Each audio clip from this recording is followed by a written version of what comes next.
සොක්කා ෂෝගනයි නා ෂෝගනයි කියන්නේ මොකද්ද? මේ ඉඟුරු නෑ කියන එකද? ඉඟුරුවටත් කියන ෂෝග නේද? වෙන කරන්න දෙයක් නෑ. හැබැයි මෙතෙන්දී මෙන්න මේ අකිරා මෙරුතොකි. අකිරා මෙරු කියලා කියන්නේ අපි මොකක් හරි දෙයක් කරන් try කළාこれじゃ無理やな諦めようかギブアップඅතාරිනවා ඒක නේ諦めますඒ කියන්නේ ඒක අතහැරලා කරන්න බෑ කියලා අතහැරලා ඒක කියන්නේ නේද අකිරමෙනයිද කියලා කිව්වම අතාරින්නේ නැහැ අතාරින්න නැතුව don't give up නේ don't give up නේ don't give up කියන එක අල්ලන් ඉන්න ඕනේ නේ ෂෝගනයි මේකෙත් භාවිතා කරන්න පුළුවන් ආකාර කීපයක් තියෙනවා නේ තොතේ මොදෙකිනයි කියලා කිව්වම කරන්න බෑ.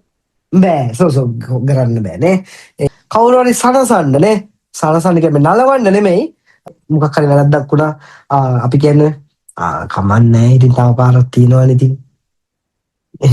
එහෙම සනසන එකක් මං කියන්නේ තාවනේ අඬන්න එපා එහෙම සනසන එකක් නෙමෙයි හොඳ මොෂි යෝ කොරෙරු එතකොට බී කියන කෙනා චොත්තු නේ ඉසෝගාශිකුතේ දෙකිමාසෙන් ගොමෙන් ඉසෝගාශිකුතේ දෙකිමාසෙන් කියලා කියනවා එතකොට ඒ කියන කෙනා කියනවා සොක්කා ෂෝගනයි නා ඒ කියන්නේ කරන්න දෙයක් නෑ. වෙන කරන්න දෙයක් නැහැ සෝ අකිරාමෙරු වෙන කරන්න දෙයක් නැහැ නේ අද එන්න පුළුවන්ද අද පොඩ්ඩක් නේ බිසි නේ බිසි හින්දා පොඩ්ඩක් අමාරුයි කියලා කියනවා එහෙමද එහෙනම් ඉතින් කරන්න දෙයක් නැහැ නේ එයා එනවා කියන බලාපොරොත්තුව අතෑරියා අකිරාමෙතා